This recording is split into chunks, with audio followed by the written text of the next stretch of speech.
This is for everyone's highest and best good, highest and best good, highest and best good. Know that with this reading, just take what resonates. It could represent the past, present, or future. And know that free will can change the meaning of a reading at any moment. This reading, they had me go ahead and pull all the cards already from one particular deck called the White Light Oracle by Elena Fairchild. And I do my readings differently.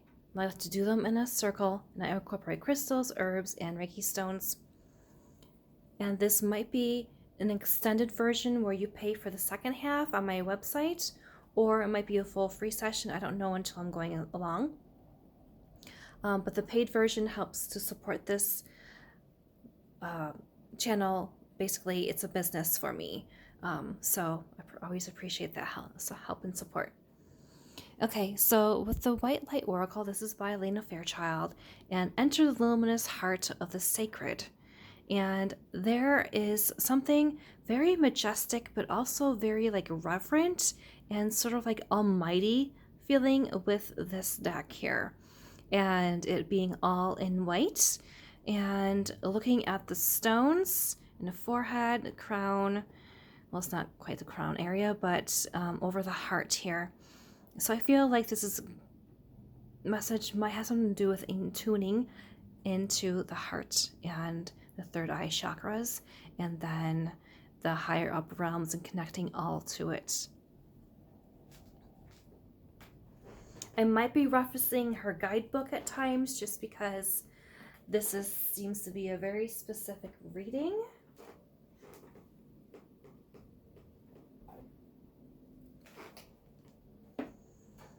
Okay, let's start at the top here.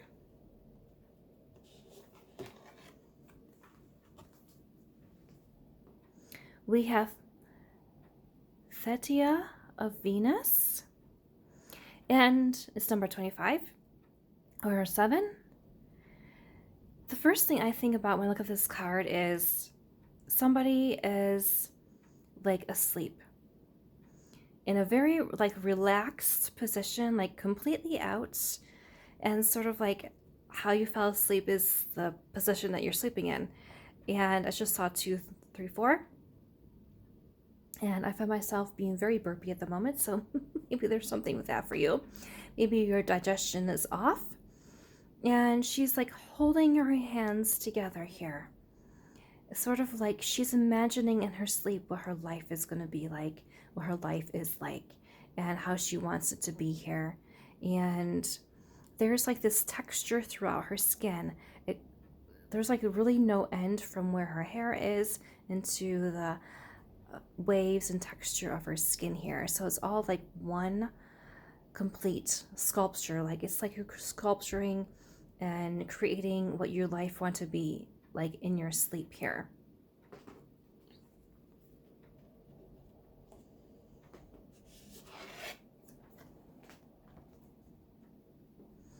We have Basset of 174 hertz.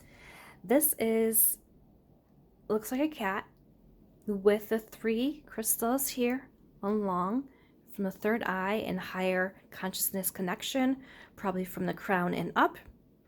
And then there is a sort of like this,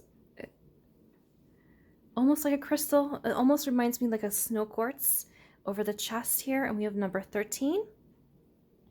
And there is, cats have to do with intuition and protection in the energetic realms. Quite often you see cats like playing with nothing. They're probably playing with another spirit is what they're playing with here. And you see like this, the circle and sort of like emphasis on the upper crown chakras. And so like you're going from your sleep and your imagination, you're connected to your third eye, and you are getting in your unconscious time frames of your upgrades and where your life is going. And here, her eyes were shut. Here, the eyes are open, and like there's almost like this shielding, this armor in front of the cat here. And I just saw 444, which means very protected, which is right on the moment here. I am going to look up this card here. Some of the cards I might look up and others not.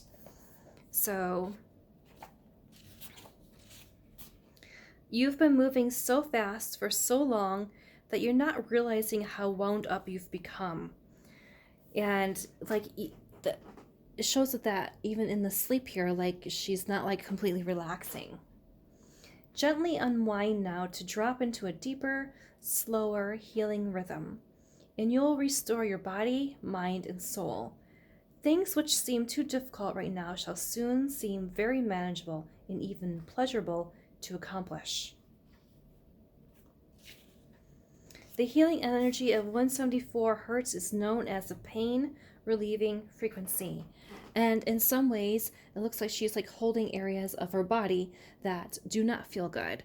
And quite often, just holding an area is actually doing self Reiki. You're giving yourself Reiki to help heal. So let's see what it is that you've been so wound up from.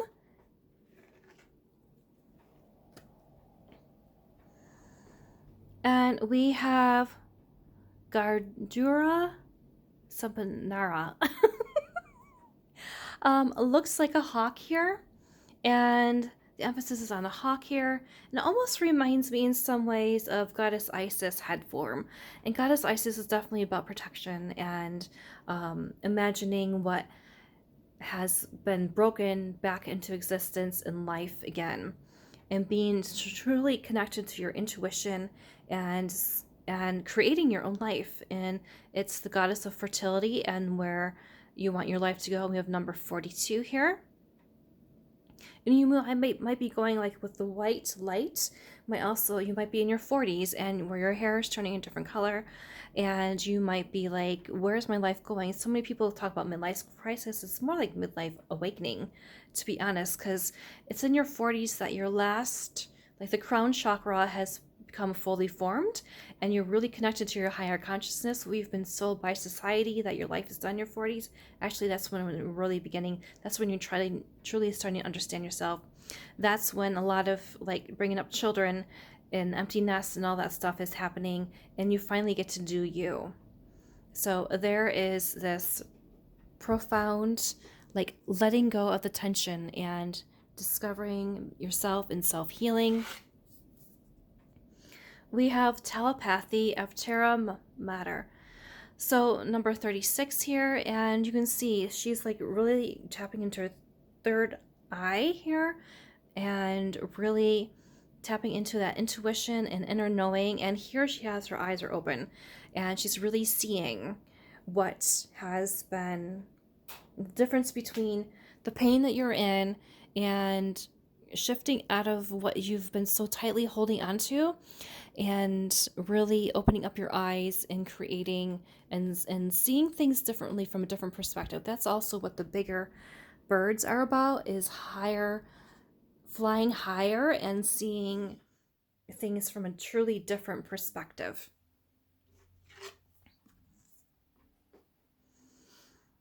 And we have Cupio Dissolvi.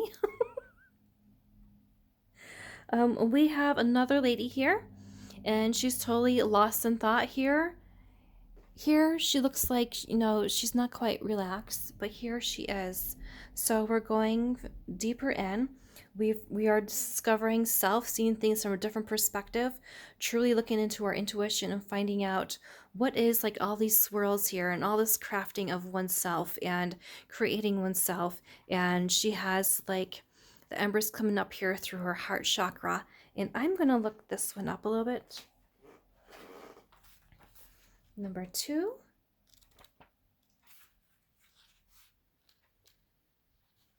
It is time to let go. Things are working out in their own way.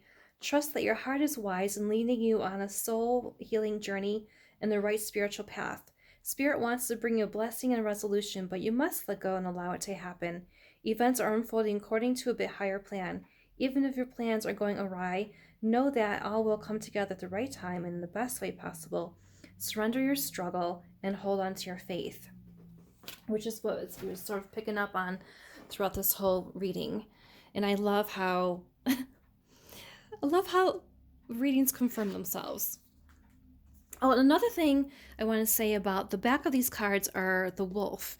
And the wolf resonates with the Native American Pisces energy, and it's all about loyalty and uh, doing things in teamwork, but also like you also have heard the words. I just saw 1010. You probably have also heard the words lone wolf as well. So you might be a Pisces, or you might be somebody who likes teamwork, somebody who's extremely loyal. You might have been so loyal to others that you've not been loyal to yourself.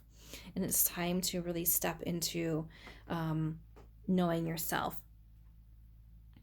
And we have number 6 here. And here she looks like she's just like woke up. And all this energy coming out of the crown chakra here is sort of like finally connecting to oneself.